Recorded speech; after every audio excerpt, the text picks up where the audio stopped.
Bonjour, j'espère que vous allez bien. Aujourd'hui, un épisode un peu spécial avec la ferme des petites oreilles chez Lucie et Rano.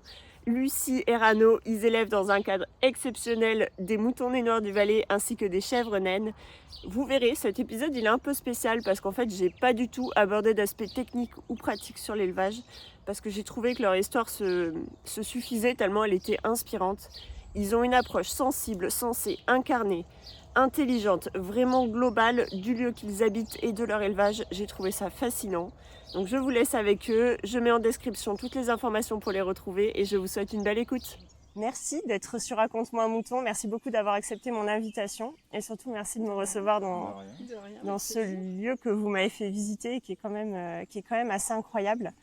Quand j'ai vu ce que vous proposiez, j'ai trouvé sur internet. Moi, ce qui m'a tout de suite intéressée, c'est la cohérence qui vraiment se voyait entre votre définition de l'élevage et votre définition de comment on habite un lieu, en fait, dans tous les sens du terme. Et pour que nos auditeurs puissent comprendre ça, est-ce que vous voulez bien m'expliquer comment vous en êtes en fait arrivé, déjà ici, dans ce lieu, et aussi comment vous en êtes arrivé à voir tous les animaux qu'on a pu voir ensemble. L'histoire a commencé en 2008. J'étais infirmière et je trouvais plus de sens à mon métier. Comme j'avais des animaux à la maison et tout le village venait voir les animaux, les naissances, le week-end c'était le voyage du week-end et tout le village venait voir les animaux. Du coup je me suis dit que j'avais peut-être un deuxième métier à faire, vivre de cette passion qui était les animaux. Un métier qui avait plus de sens du coup, Ouais. parce que avec ton métier d'infirmière. J'adorais mon métier d'infirmière, mais en fait c'était de l'abattage, ça n'avait plus aucun sens, on n'avait plus le temps de s'occuper des gens, et moi j'étais vraiment là pour prendre soin des gens, et c'est plus ce qu'on peut faire à l'hôpital. Donc j'ai fait une reconversion, j'ai donné ma démission de l'hôpital, et j'ai fait une reconversion pour ouvrir une ferme pédagogique. Donc ça a démarré tout petit, avec mon âne, mes quelques chèvres, quelques poules, des cochons. Et puis Rano est venu rejoindre l'aventure très rapidement, il m'a aidé à développer le concept. Au bout de quelques années, on a pu commencer, c'était un peu plus sérieux, un peu plus conséquent, on a pu commencer à sortir un salaire au bout de 4 ans. Il a démissionné de l'armée quand c'était temps, et puis il est venu rejoindre la ferme pédagogique, et là maintenant c'est un beau parc animalier, donc qui est en Sud-Ardèche, et qui fait 33 000 visiteurs par an. On a 400 animaux et 60 espèces différentes. Ok, donc déjà une grosse expérience en tant qu'éleveur, quand même. Ouais. Et donc ça, c'était la première marche. Voilà. Et la suite? La suite, c'est en fait, on est venu en vacances en camping-car avec nos filles. Et au départ, on ne devait même pas venir en Dordogne. On devait aller à l'océan. Puis vu le temps de trajet, j'ai dit à Lucie, écoute, l'océan c'est un peu loin pour une semaine de vacances, on va pas beaucoup profiter, on va passer plus notre temps sur la route qu'autre chose. Elle a eu sa tante qui lui a dit, vous n'êtes pas loin de la Dordogne, c'est super beau, allez-y. Donc ça c'était en 2015. Donc on a visité la Dordogne, c'était magique pour la première fois. On a tous adoré. Hein. Ouais. Et on s'est dit la deuxième année, 2016, on va continuer. Et là on est vraiment tombé amoureux de la Dordogne et de ses paysages en fait. Ses châteaux, sa culture, la préhistoire, beaucoup. On est passionné de préhistoire. Et en rentrant de ses vacances pour rentrer chez nous en Ardèche, tout le monde te tirait un peu...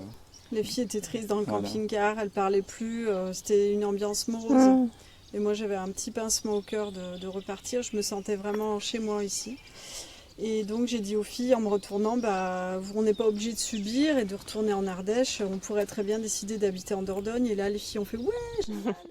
Du coup je me suis tournée vers Rano qui a dit ouais, moi je suis partant aussi. On était tous les 5 partants dans le camping-car, donc on a lancé un projet qui était... Mais il y avait le projet à mettre en place parce que la gérance du parc, fallait la mettre en place. Pouvoir quitter l'Ardèche pour venir là, et donc ça a été possible parce qu'on a un bon gérant sur place qui nous épaule vraiment. Et voilà, nous on fait le boulot à distance, on gère la grosse partie, tout ce qui est mail, le com, etc. Les réservations, le site internet, et puis ici à côté on a monté chambre d'hôte et gîte. D'accord. Et quand on est arrivé en 2018, on a tout de suite fait des clôtures pour installer les animaux. Parce qu'on ne sait pas vivre sans animaux, c'est notre passion. Bon, on ne pensait pas en avoir autant dès le départ. Ça a débordé.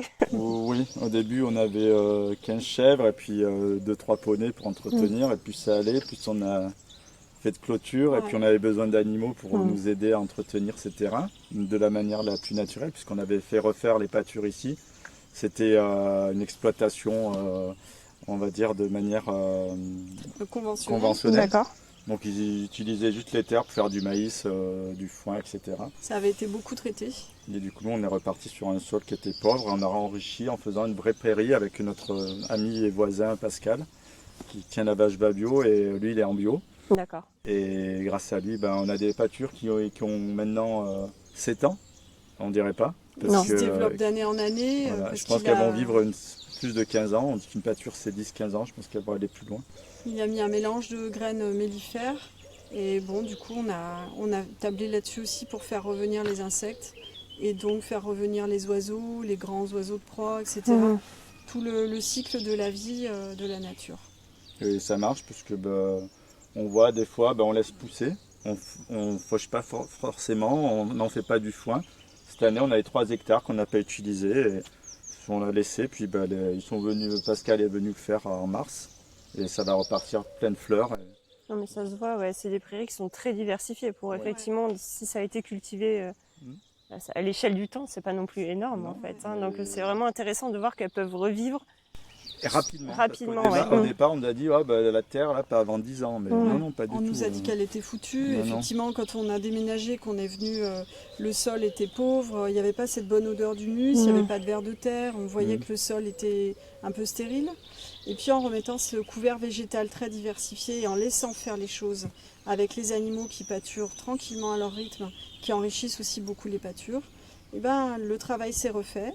Et maintenant, quand on plante un arbre, on a des kilos de vers de terre, la terre sent bon, on voit qu'il y a de la racine, le sol est riche. Il y a plein de cloportes, de petits insectes. Voilà. La vie est revenue dans le sol. Et les amis des taupes nous aident aussi à aérer un peu toute cette terre. On a des taupes partout, on est content parce qu'elles font le travail d'aération du sous-sol. Donc on tape sur les mottes qui sont créées, mais ça ne gêne pas, l'herbe repousse très rapidement. Contrairement à ce qu'on peut croire.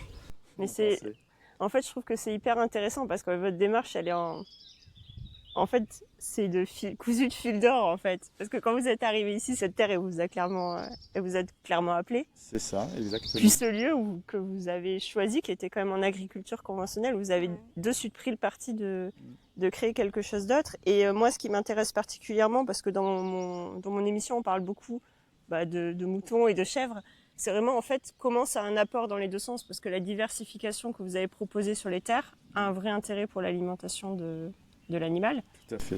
Mais le sens inverse, c'est vrai aussi, c'est que cette diversification, elle est bonne pour tout le monde, quoi. C'est pas que dans le lieu de l'élevage. Il y a tous les animaux qui en vivent. On parle souvent des moutons, des chèvres, des animaux qu'on connaît, mais au-delà de ça, il y a tous les insectes, etc. Ici, on va dire qu'on n'a pas de moustiques. Contrairement à plein de... Ils disent comment vous faites pour pas avoir de moustiques, c'est simple. Alors qu'on a des sources et plein de points d'eau. Et l'été, on peut manger dehors. Les clients disent mais c'est bizarre, il n'y a pas de moustiques chez vous. Oui. Parce que la vie est revenue. Il y a plein d'hirondelles, plein d'oiseaux, des mésanges, des chauves-souris, des tonnes d'oiseaux qui mangent les moustiques. Et on les a aidés en mettant des nichoirs. Donc il y a des nichoirs sur la façade de la maison, il y a des nichoirs à chauves-souris. Là, 2 chauves-souris plus un oiseau. Et de partout, on ne les voit pas, mais tout est disséminé un peu de partout. Il y a une trentaine de nichoirs à oiseaux. Et on continue à en mettre 1 ou 2 chaque année. On en remet, chaque année. On en a là-bas, sur la maison là-bas. Dans la forêt, on est allé mettre même un nichoir à écureuil. C'est génial. Voilà. C'est génial. Et, tout le monde a sa place. Mais oui, je pense que c'est important de le préciser parce que des fois, il y a vraiment une dichotomie entre l'élevage et la possibilité d'interaction avec un environnement qui est ensauvagé quand même. Les animaux sauvages, ils sont là aussi pour entretenir tout ce qui est... il y a de la chasse malheureusement autour de chez nous et quand un animal est blessé, qu'il n'est pas récupéré, il y a le blaireau qui s'en occupe, il y a le renard, etc. Même si on a des poules, c'est notre travail à nous de bien enfermer nos poules et les protéger et pas forcément de s'en prendre à l'animal qui les veut. Parce que lui n'a pas de supermarché. C'est vraiment vivre avec, quoi, cette notion de vivre avec. Et justement, c'est un peu mon cas, j'ai racheté des terres qui sont encore un peu appauvries quand même. premier conseil hyper rapide, on a parlé de rediversifier la qualité herbagère des prairies, on a parlé des nichoirs. Est-ce qu'il y a d'autres petites choses que vous avez mises qui ont vraiment permis d'avoir des effets de levier? Il y a les mares aussi, Oui, ça fait comme la des points création d'eau de et points d'eau, de vie. De Mars, ça a participé. On avait des sources qui faisaient des mouillères dans les prairies. Donc on a cherché aux baguettes le lieu de la source. On s'est fait aider d'un ami qui est sourcier. Voilà, et au tractopelle, 2 coups de pelle, la source est venue et ça nous a fait une énorme sortie d'eau. Donc on a creusé un petit accès pour les animaux. On l'a drainé, mais il y avait déjà Et relié au fossé. au fossé qui était déjà là. Hein. Et on en a créé une deuxième Voilà. beaucoup plus grande au milieu des terres, avec une île au milieu pour que les canards sauvages puissent venir faire les petits sans être attaqués par les renards. Et du coup, ça apporte une foule d'animaux. Il y a des libellules de plein d'espèces, le héron, plein d'oiseaux, des bergeronnettes des rivières, Des grenouilles. le serpent, beaucoup de grenouilles, des crapauds. La grenouille, elle fait venir le héron, elle fait des salamandres, des tritons. etc. On a des salamandres Le par bassin dizaines. qui est devant la maison, il y a plein de salamandres. Le soir à la lampe, on peut voir En les petites octobre, salamandres. c'est le moment de la reproduction, octobre-novembre, c'est à ce moment-là qu'on les voit. Ouais. Donc il faut faire attention sur la On route. dit à nos clients de rouler doucement Ouais. le soir à cette période-là parce que c'est la reproduction et dans les feux des voitures, ils voient des dizaines de salamandres qui traversent. Donc ils sont émerveillés, ils nous disent « Ah oui, vous aviez raison ». Alors ils les prennent, ils les poussent pour ne pas les écraser en voiture. C'est l'éducation. Non, mais c'est important. Ce lieu, c'est un peu ça. Les gens viennent là aussi pour se ressourcer et peut-être pourquoi pas apprendre et refaire chez eux. C'est ce qui se passe souvent. Hein. On a une mission d'éducation. Que ce soit au niveau de Chacun l'écologie aussi, au dans- niveau ouais. du gîte. Le compost, ne pas user trop d'eau. On a passé notre label écolo, du coup on explique aux clients tout ce qu'ils peuvent faire dans le gîte pour pas user trop d'eau, éteindre les lumières, bien trier leurs déchets, etc. Pas gâcher les petits déj à table le matin. Enfin, il y a une foule de choses. Et puis après on leur explique sur les extérieurs, planter des arbres d'essences différentes, Et protéger. les animaux. Alors, ils me disent pourquoi vous avez tous ces animaux. Parce qu'on est amoureux de nos animaux, on ne peut pas vivre sans. Et qu'ils nous apportent aussi beaucoup de bonheur et de tranquillité. Je veux dire, il y a quand même une relation avec l'animal qui n'est pas que de la rente. Quand on voit un mouton, vous parlez des moutons, vous en avez des nez noirs tout comme nous. On a aussi des chèvres, mais c'est vrai que le mouton, on le voit comme une pièce de viande. Voilà, et là c'est de la viande. Bon, le nez noir, il n'est pas extraordinaire. Mais en tout cas, en animal de compagnie, et c'est l'un des meilleurs animaux que j'ai jamais vu. C'est pour ça qu'on a fait cet élevage, qu'on était tombé amoureux d'eux aussi. Et aujourd'hui, on voit bien, ils le rendent bien. Hein. C'est vraiment à chaque fois que je vais là-bas, pour moi, c'est une thérapie. Vous êtes énervé, vous avez les moutons, vous revenez, vous n'êtes plus énervé. Il y a la sylvothérapie avec les arbres, Oui. mais il y a aussi la thérapie des animaux. Bien sûr, oui. Si on est énervé, voilà, on va passer un quart d'heure. Avec les moutons. On fabrique de l'endorphine et après on revient, on est calme. Parce que oui, on explique aux gens, là, il y en a qui vont arriver tout à l'heure, ils sont pas forcément habiles avec les animaux, parce qu'ils n'ont peut-être jamais eu, ni chien ni chat, alors encore moins des moutons ou des chèvres. Et quand ils viennent là, ils sont vraiment émerveillés et ils comprennent le sens de ce qu'on fait du moment où on va voir les animaux, qu'on passe du temps avec eux. C'est ça aussi le secret. Ouais. C'est C'est pas avoir de des le animaux ressentir dans en fait, et ouais. pas juste de voir. Oui, et ressentir ce que l'animal peut nous apporter juste en attendant, en s'asseyant et en voyant ce qu'on peut créer comme lien, parce qu'il se crée des liens juste par la patience et l'interaction avec l'animal, il se fait naturellement. Si on est patient, ils vous le rendront. Et c'est intéressant, c'est quelque chose qu'on a abordé très vite quand on s'est rencontrés, justement, c'est cette notion, et vous le précisez vraiment dans vos critères de futurs adoptants sur les animaux, et je trouve que c'est un parti pris qui est important, parce qu'on pense souvent aux choses très pratico-pratiques, quoique pas toujours, mais qui sont la nourriture, l'abri, la surface de pâture qui est suffisante. Mais il y a d'autres choses dans cette relation avec l'animal, et le temps en est une. Bon, on sait que le temps, c'est la denrée un peu phare qui est très recherchée, quoi, mais qui a beaucoup de valeur dans la relation avec l'animal. Je pense que l'homme il s'est créé cette valeur de temps qui n'existe pas réellement, puisqu'à l'échelle de la planète, on n'est rien au niveau du temps, clairement.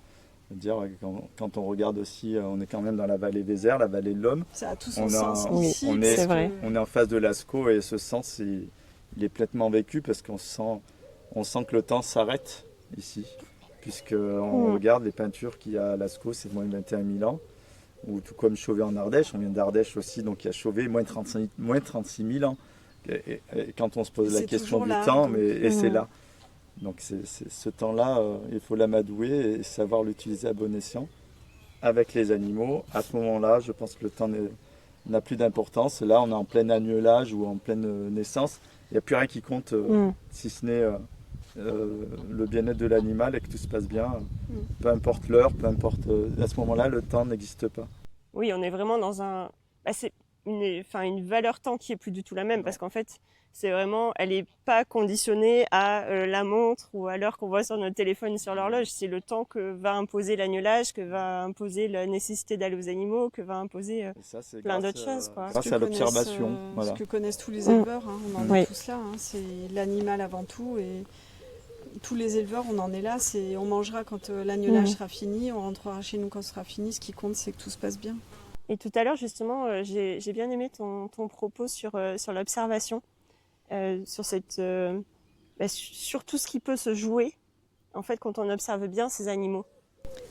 Prendre le temps de regarder les animaux, ce que ne font pas plein de gens qui en possèdent. On leur explique à chaque fois de s'asseoir, d'observer. C'est hyper important, on l'explique aussi à nos salariés, à notre parc en Ardèche. Observez les animaux et vous éviterez plein de problèmes.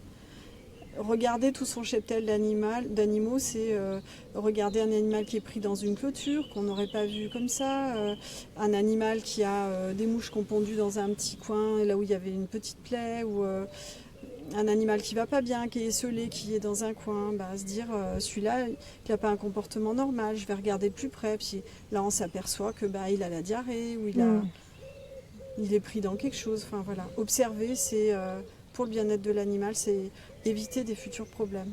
Ça passe aussi par la connaissance de nos animaux, parce que l'observation c'est une chose, mais les connaître chacun, c'est parce qu'ils ont chacun leur caractère.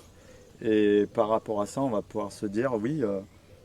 Lui d'habitude il n'est pas comme ça, donc de connaître les caractères de chacun aussi.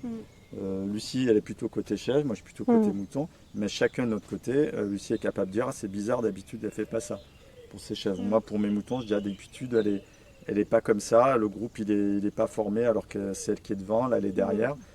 Rien que ça peut donner une indication sur peut-être une boiterie, peut-être juste un caillou coincé entre les onglons, c'est peut-être pas grand chose, ou un onglon trop long qui a poussé plus vite que les autres.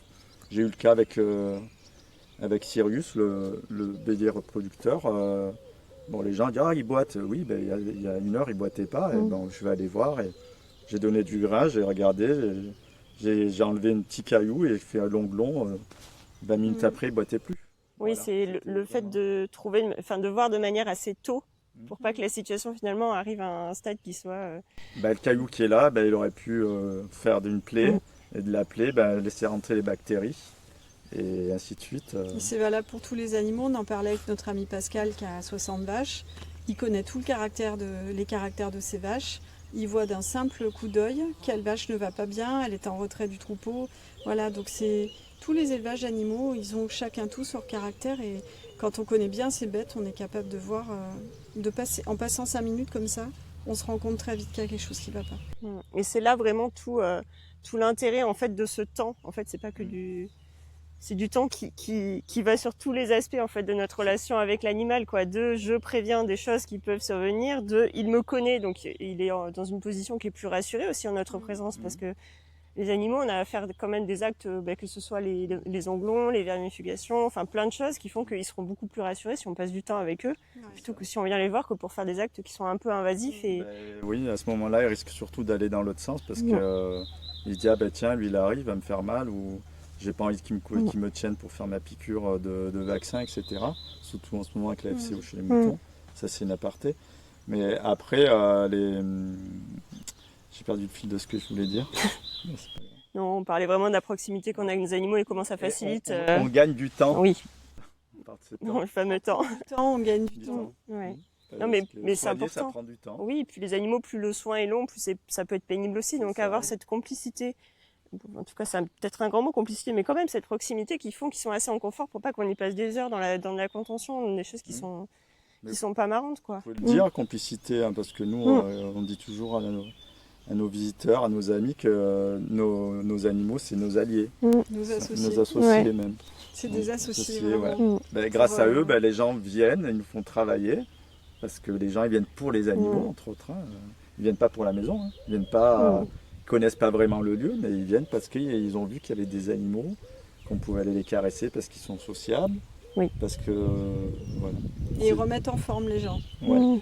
On a des gens qui arrivent là, passer des nuitées, qui sont fatigués moralement, physiquement, nerveusement. Ils Par leur repartent, travail, entre autres. Ouais. Ils sont sur une autre planète, ressourcés, requinqués, et ça, c'est les animaux qui font ça. Et le lieu, Et le lieu, ouais, je pense qu'il y a un... De toute façon, un bien-être qui émane tout est lié. de cet endroit. Oui, d'ici, ouais. tout est lié, donc c'est vrai qu'il y a une énergie qui est quand même... On l'a ressenti en visitant la maison, il y a quelque chose ici qui fait qu'on est bien. Ouais, ça se sent et ça s'entend aussi. Ouais. Ça s'entend aussi, et justement, ça peut faire partie un peu de ce qui peut nous servir de clôture. C'est vraiment demain, je pense qu'il y a beaucoup de personnes où on aspire tous à retrouver cette connexion, que ce soit avec nos animaux, les lieux. Et les lieux, on les oublie un peu souvent, mais ça contribue aussi. Et qu'est-ce que vous aimeriez porter comme message vraiment, alors que ce soit pour des futurs adoptants d'animaux, ou ça peut être aussi pour des personnes qui ont envie de faire revivre leur lieu. C'est quoi le mot ou le conseil ultime que vous auriez envie de donner? Posez le portable, mettez-le loin de vous, posez l'ordi et allez dehors. Prenez le temps d'écouter, d'observer, de vous poser, sans tout ce qui parasite notre vie. Mais pour clôturer, c'est exactement la même chose. Pour clôturer, je dirais qu'on est au bon endroit, comme je disais, en face de Lascaux, à 900 mètres à vol d'oiseau, j'ai déjà mesuré pour divers projets. Et ils faisaient quoi les hommes préhistoriques pour dessiner aussi bien et d'un seul coup, ils observaient. Donc on pense qu'ils étaient inférieurs à nous, mais on a beaucoup à apprendre de ce qu'ils faisaient à l'époque. Et je pense que ça passe par là. On est dans le bon endroit pour se dire que l'observation qu'on fait des premiers chasseurs-cueilleurs, faut continuer à le faire. Et c'est ce qui nous permettra de vivre heureux, je pense, avec ou sans animaux, même si on n'a pas la capacité d'en avoir chez soi. En tout cas, en se promenant, on peut en dégoter quelques-uns et les observer aussi. Oui, parce que nous, on a la chance d'avoir cette maison. Mais j'imagine si j'étais en appartement, j'irais prendre mes baskets et j'irais dans un coin de forêt ou en parc, montagne, dans un parc naturel. Les gens qui vivent en plein Paris, en plein Lyon, etc., c'est aller se rapprocher du parc le plus près de chez eux, se poser sur un banc, écouter le chant des oiseaux déjà. Ça, c'est merveilleux. Et décrocher de la vie qui nous contraint, qui nous oppresse. Je partage complètement, et pour moi, les animaux, c'est des alliés de puissance pour ça. Après, on a tous des liens qui se font différemment pour se rapprocher de la nature ou de soi, mais je trouve que les animaux ont quand même un pouvoir assez magique. Notre mission ici, c'est donner du bonheur à des gens par la chambre d'hôte et les moments qu'ils peuvent passer ici, et par l'adoption des animaux. C'est 2 points en parallèle pour donner du bonheur à des gens. Ça doit être notre mission. C'est une bien belle mission en tout cas. Moi je suis un peu touchée là, donc c'est un peu compliqué pour faire ma clôture. Mais merci pour ce que vous faites, pour cette vision que je trouve qui est vraiment jolie. Parce que la beauté, c'est bien aussi, quoi. Je trouve que c'est important de la souligner, de la mettre en avant. Et je pense qu'il y a de la mission, il y a une notion de juste place, il y a beaucoup de choses chez vous qui font que ce lieu est assez incroyable. Donc ça ne m'étonne pas que les débouchés soient de cet ordre-là. Donc merci beaucoup. Merci d'être venu. Avec plaisir. Merci. Merci Jordan.